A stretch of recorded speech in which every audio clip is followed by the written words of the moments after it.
Wow!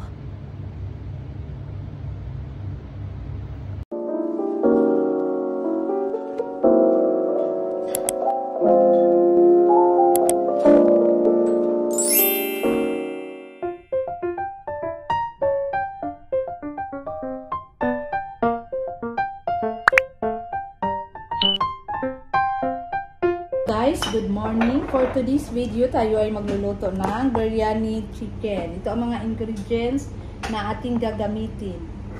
Ito na dito. I-marinate muna natin ang ating chicken. Ito ay 3 piraso lang. Lagyan muna natin ng paprika powder, masala powder,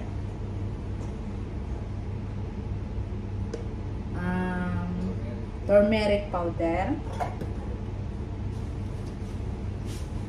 salt, and yogurt.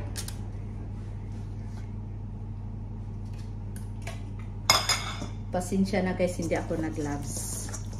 Mix ko ito. I-marinate natin ng mga 30 minutes lang, pwede na.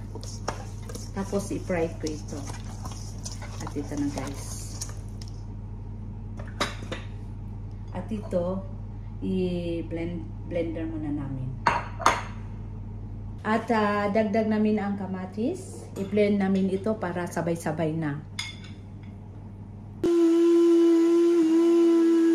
Ito na, mag-start na tayong mag-prito ng manok. Start na tayo.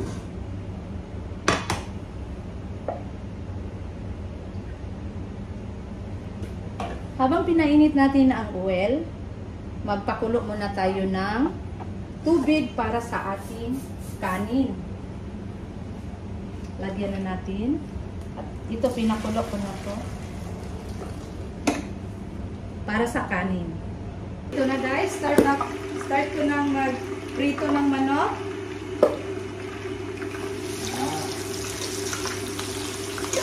Ano, Jesus?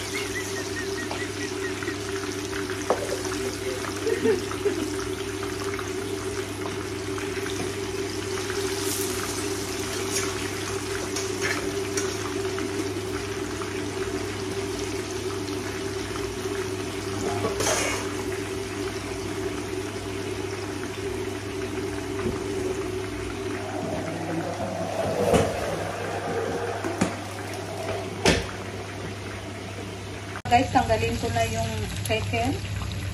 Yung ano.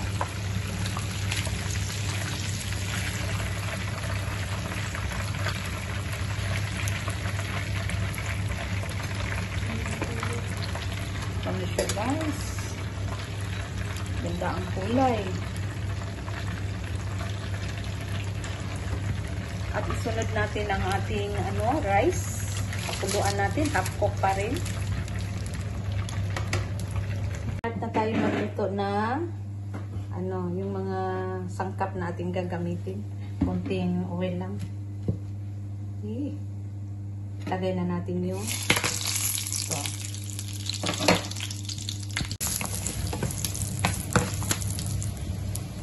Sabay-sabay na to. Bawang at saka sibuyas. Lagay na natin ang tomato.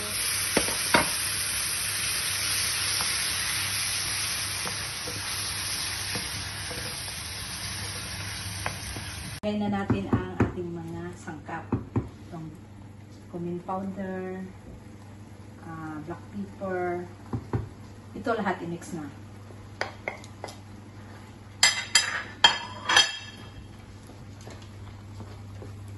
At maglagay tayo ng dalawang kutsarang yogurt.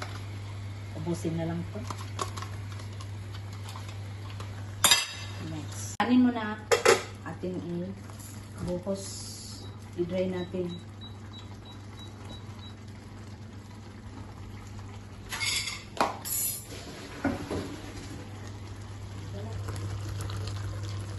Chicken. I-mix natin dito.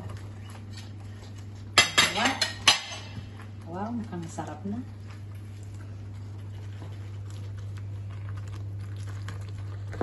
Ang sarap.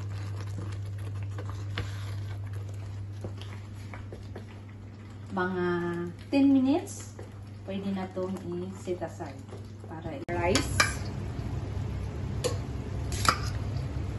Ilagay na natin dito. Tapos, ilagay natin to sa gitna.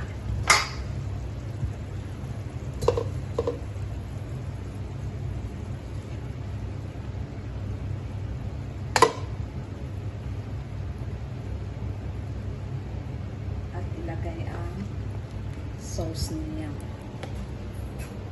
Hindi lang ubusin kasi marami.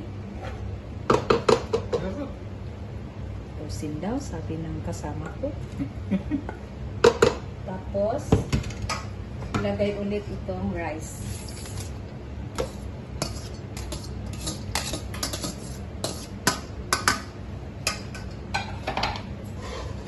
Tapos na to, no? Tapos, lagyan natin ng oil.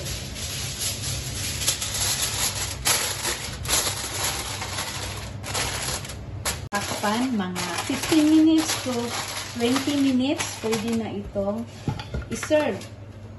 Kainaan lang ang apoy.